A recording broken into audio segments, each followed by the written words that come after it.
All right, so here at the beginning of our third unit, we're going to talk about our second big topic, which is Le Chatelier's principle. And we've already touched on this a little bit in the first few pages when we were talking about K and Q, but we're going to dig into a lot more detail with it. And this is going to cover all of page 7, and just a couple of quick questions at the top of page 8, not much at all. So, first of all, what is Le Chatelier's principle? And like I said, it's about changing the conditions of our reaction and or our equilibrium constant. Well, the full definition of Le Chatelier's principle is that if a system at equilibrium is disturbed by a change in temperature, pressure, or concentration of a component, the system will shift, that's going to be an important word for this section, will shift the relative rates of the forward and reverse reactions to counteract the effect of the disturbance. And like I've written here in purple, the simple version of this is if we push on a reaction, try and force it one way, equilibrium is going to shift in order to push back and try and reestablish equilibrium, get back to that balancing point that it knows it wants. So the big idea here is that if we add more of a substance or affect some of the conditions of our reaction, like we'll investigate a little bit further, something that is aqueous or gas, something that has a concentration or a partial pressure of a specific substance, then our equilibrium will shift towards the other side of the reaction, the opposite side from where we are adding a reactant or product. So if we add a reactant to the system, we're over kind of pressurizing, over concentrating the reactant side, the reaction is going to shift right towards the products to make more products and get rid of all of that excess reactants that we have created. And that means, even though this reaction is reversible, we do have both the forward and reverse reactions still happening, the forward reaction rate is going to be increasing in order to get rid of those reactants, turn them into products at a greater rate in order to achieve its balancing point. And the opposite is true if we add a product. The reaction will shift left towards the reactants, away from the products, which means the reverse reaction rate is going to predominate and increase in order to get rid of those excess products. Now, overall, the value of K is still the same. Our balancing point for the reaction, the ratio of our products to reactants, will still be the same, even though there's going to be more of both. When we add a product, that automatically gets us more product. And even though we are going to be going toward the forward reaction, making more reactants from those products with that reverse reaction, we're making more reactants, but we're still going to be left with more products overall. So even though we have the same K value, it'll be the same ratio, but it'll be more products and more reactants there present in that beaker. Now, just a quick side note for free response questions. If we're talking about Le Chatelier's principle questions, you need to start by writing out an equilibrium constant expression. Basically, every problem this unit, you need to write a K expression because everything's going to come back to that expression and that balancing point that it tells us about. And so then we can talk about how our reaction is going to shift. If this number gets too big, then this number is going to get bigger or smaller in order to reestablish that equilibrium, reestablish that balancing point. Now, if we add or remove a solid or liquid to a equilibrium system, that doesn't affect anything because solids and liquids have a constant concentration. Imagine a solid sitting at the bottom of our beaker. It doesn't have a concentration because it's not dissolved. It has a certain number of moles or grams down there at the bottom, but it doesn't have a concentration. It's just there or it's not there. So we basically assume throughout all of this process that if a solid or liquid is mentioned, that it's got plenty there to be reacting, and we won't worry about it running out. We don't have to worry about its specific concentration in our equilibrium expression.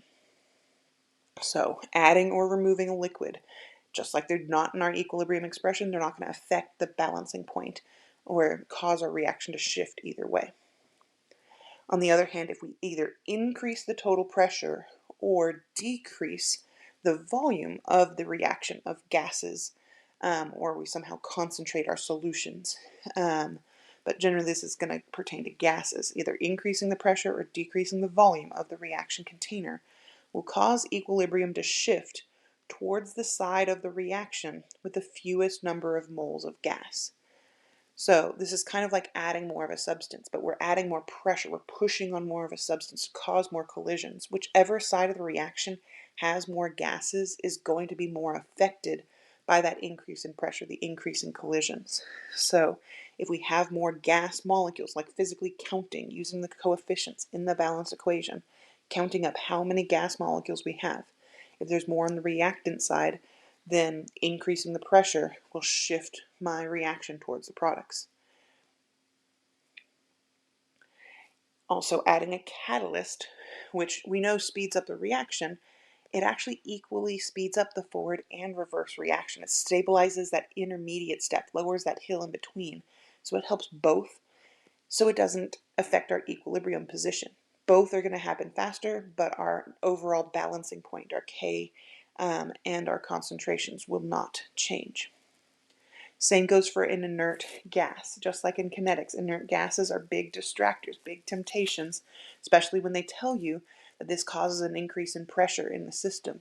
Inert gases are going to pressure both sides of the system the same amount, but they're also going to interfere with both sides. Remember, they can interfere with collisions because we're adding more of a different gas that is not reacting.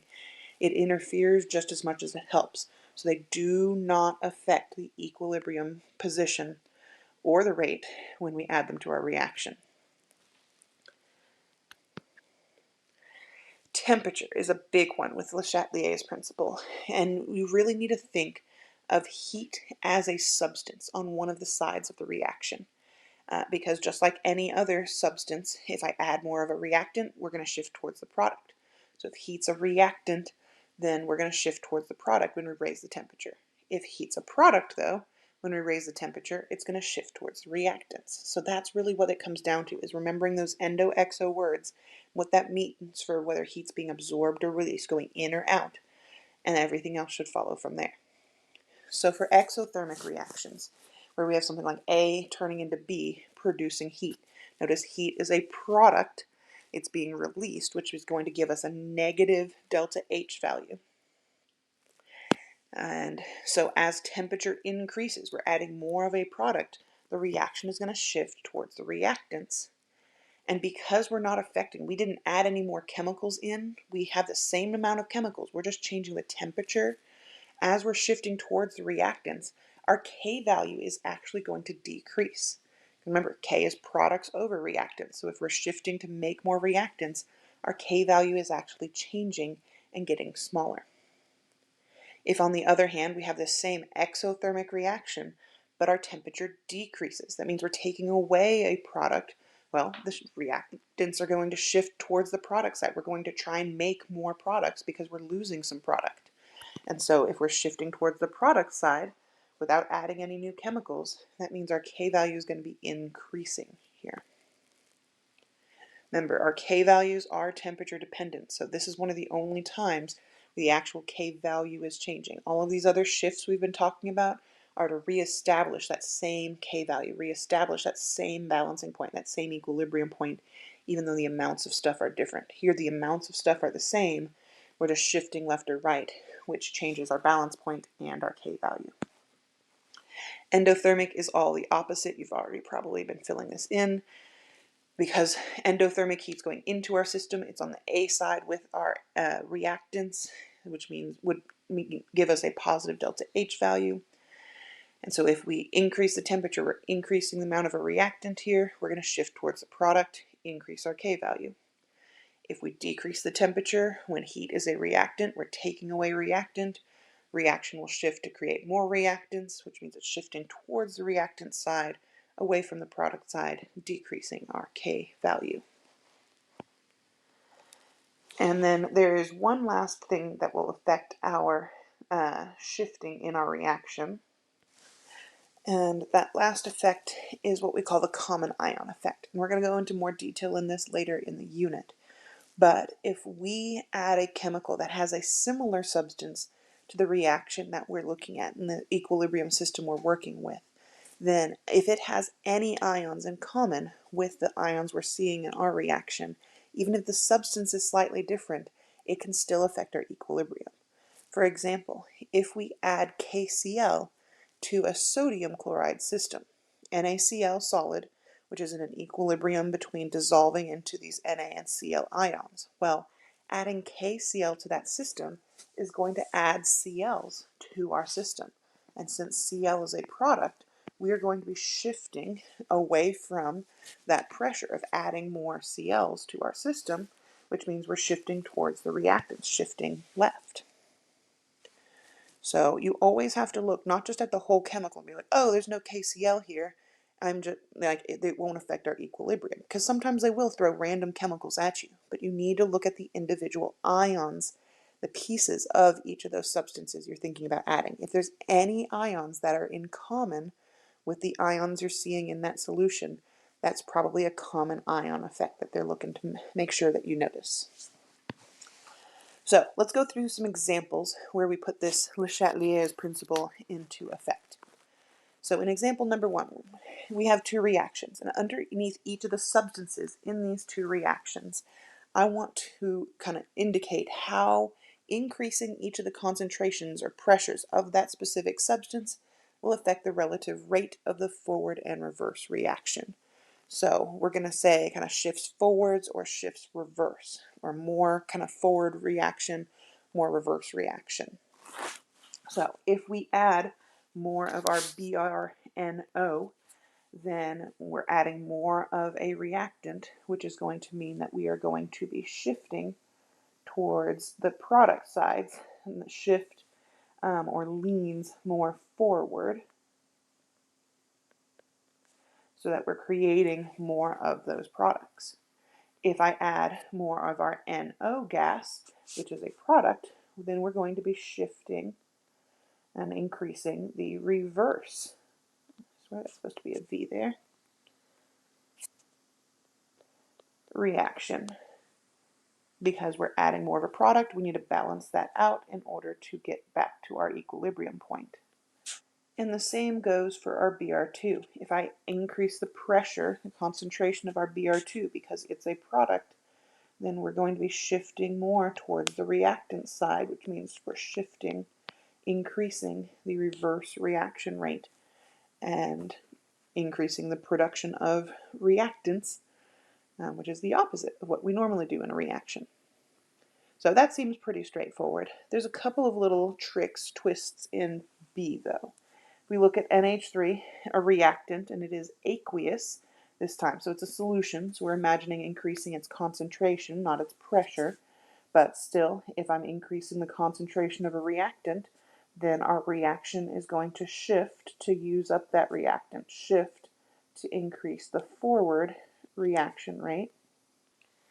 But if we add more H2O to this reaction, notice it's a liquid, and liquids and solids do not take part in our equilibrium expressions. They are not part of our K expressions, which means they're also not going to be affecting our equilibrium state.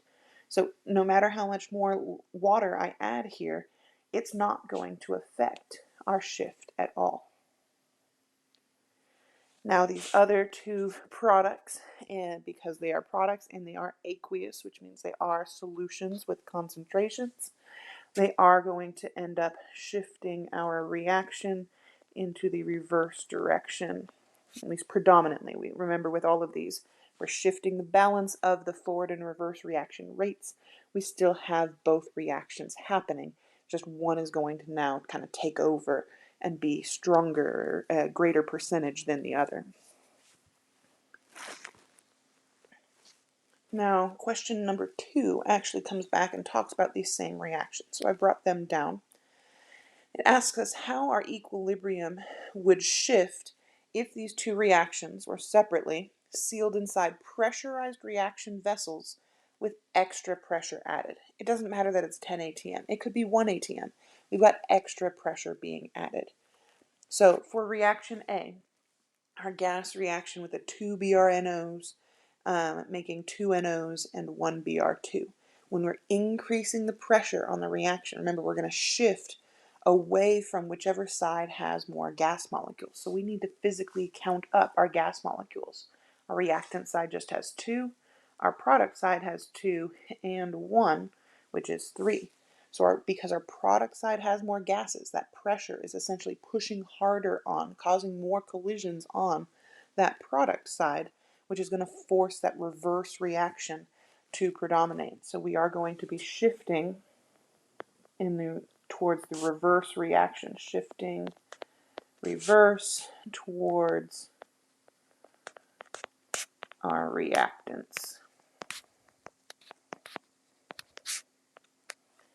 Now, if we look at our next reaction, we're increasing the pressure on reaction B now.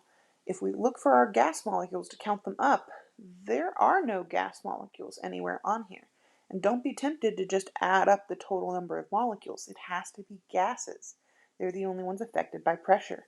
So if we don't have any gas molecules here, then there's not going to be any shift, any change in our overall equilibrium. The same would be true if they had equal number of gas molecules. If I started with 2 gas molecules and ended with 2, if it was the same, then it wouldn't cause an overall shift. It might increase the reaction rate overall, but equally for the forward and reverse reaction. So there'd be no shift in the overall concentrations and kind of equilibrium point of our reaction. Remember, 2 problems on the next page, just real quick, to do a little bit more practice. Example number 4 asks us which of the following would cause a reduction in the value. We should be on question number 3. Here we go. So we have a reaction, H2 gas plus I2 gas in an equilibrium state with the 2HI, which are also gases. And we have an enthalpy value here of negative 9.4 kilojoules per mole.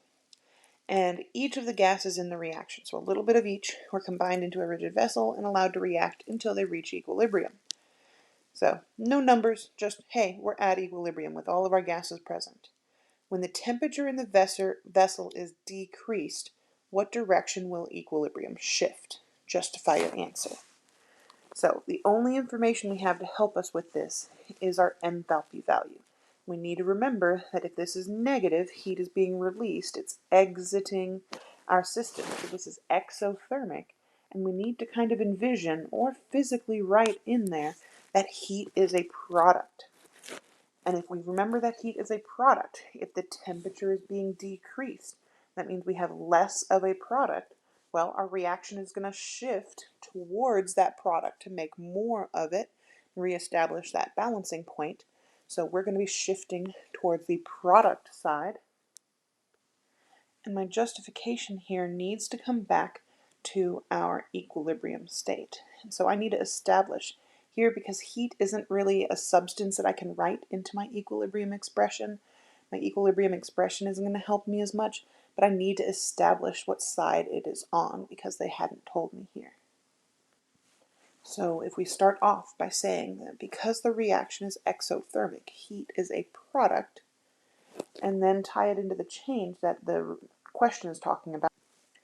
And so we can say that when the temperature is decreased, a product is being removed from our reaction.